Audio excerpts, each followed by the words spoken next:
পৃথিবীতে সবচেয়ে বড় কয়েকটা মিথ্যা কথাগুলোর মধ্যে একটি এবং এক ধরনের কি বলে নগ্ন সান্ত্বনা দেয়ার বাণী। অর্থাৎ সবাই যখন বলতো, বাবু কি নাম তোমার, বলতাম আমার এই নাম। কয় ভাই বোন তোমাদের? আমরা 7 ভাই 2 বোন। তুমি কততম বা তোমার ছোট কতজন আছে, বড় কতজন আছে? একটি উত্তর ছিল আমার সবসময় যে আমি সবার ছোট, সর্বকনিষ্ঠ।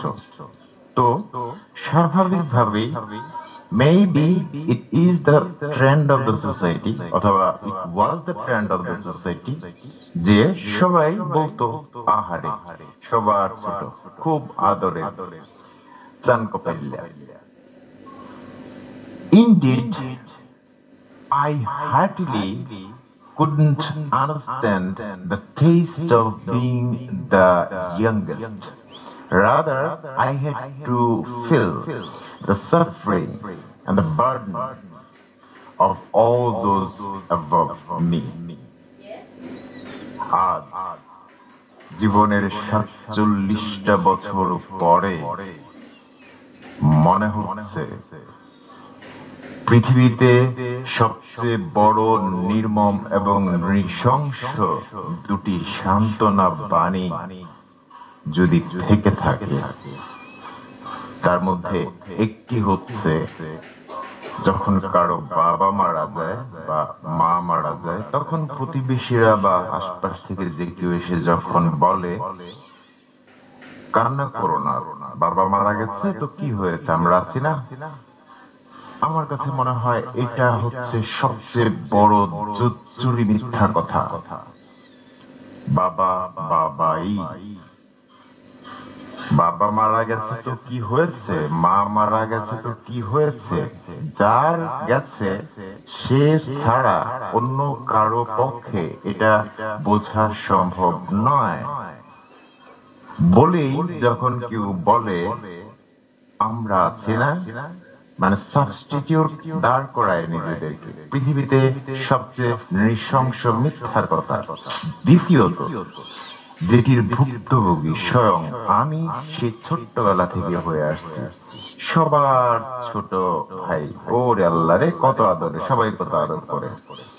এটা আরেকটা রুথলেস ফলসহুড,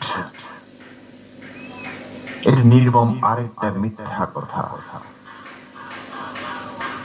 যখন সবাই আমাকে এই বলে ইতিবাচক সান্ত্বনা দিত যে আমি 7 ভাই এবং 2 বোনের মধ্যে সকলের ছোট, সুতরাং আমি সকলের আদর পাই, সকলে আমাকে আদর করে, অর্থাৎ আমি তখন পাই, সবাই আমাকে দেয়। কি দেয় এটা কারো জানা নাই, জানা থাকে না, জানে কেবল একজন, দুর্ভাগ্যজনক ভাবে সেই জন আমি নিজে। এখন বিশাল এক বিদ্যার অধিকারী আমি হয়েছি গত কয়েক মাসে। অর্থাৎ সত্যি কথা বলতে এই 2025 সন থেকে আমার কিছু বিষয়ের কিছু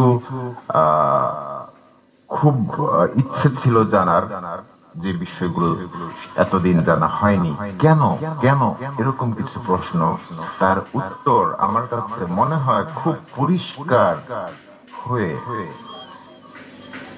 ভেসে উঠেছে চোখের সামনে। তার সঙ্গে যুক্ত হয়েছে কল্পনাতে আমার মা জীবিত থাকাকালীন সময়ে মায়ের কিছু ভবিষ্যৎবাণী, বাস্তবতার উপরে ভিত্তি করে ওনার কিছু কথা, আমার বৈশিষ্ট্য সম্পর্কিত কিছু কথা, বাস্তবতার সঙ্গে আমার দূরত্ব, অথবা আমার সঙ্গে আমার ভাই বোনদের দূরত্ব, অথবা সত্যের সঙ্গে আমার ভাই বোনদের সম্পর্ক, এসব মিলিয়ে আমার মনে হয়েছে সময়টা অনেক বেশি খরচ হয়ে গেছে ছোট্ট কিছু উত্তর পাওয়ার পেছনে। জীবনের যখন গোধূলি লগন, গোধূলি বলি আমরা সেই সময়টাকে যখন গো ছাগলের দল ধুলি উড়াইয়া গোয়ালে ফিরে। একটা কথা বলে না, সব পাখি ঘরে ফিরে, সব নদী ফুরায় জীবনের লেনদেন, থাকে শুধু অন্ধকার মুখোমুখি বসিবার।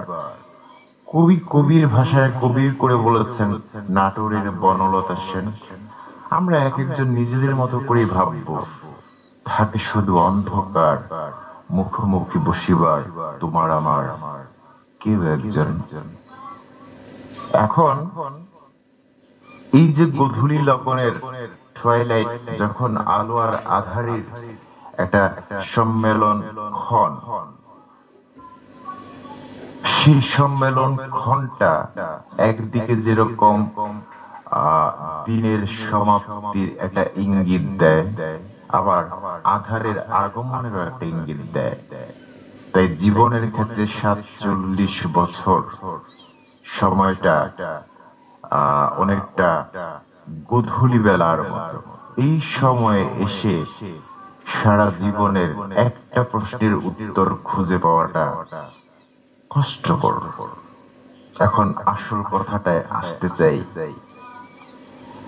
যখন 6 বছর বয়সে বাবা মারা গেল, তার কিছুদিন পরেই আমার পড়াশোনার স্থান পরিবর্তন হলো, যেটা মোটামুটি ভাবে অনেকটা কি বলে, অভিভাবক হিসেবে তখন থাকা বড় দুই জ্যেষ্ঠ ভাই, তাদের সিদ্ধান্তের উপরে নির্ভর করেছে এবং তাদের উদ্দেশ্য ছিল হচ্ছে আমাদেরকে মানুষ করা। আমি এই শব্দটাই ব্যবহার করলাম, মানুষ করা, বড় হওয়া, মানুষ করা, পড়ালেখা করে বড় হওয়া ইত্যাদি ইত্যাদি। তো যা হোক, সর্বপ্রথম 6 বছর বয়সে আম্মাকে ছেড়ে কিশোরগঞ্জ নতুন এক ভিন্ন রকমের শিক্ষা আলয়, এখানে এসে সদস্য হলাম।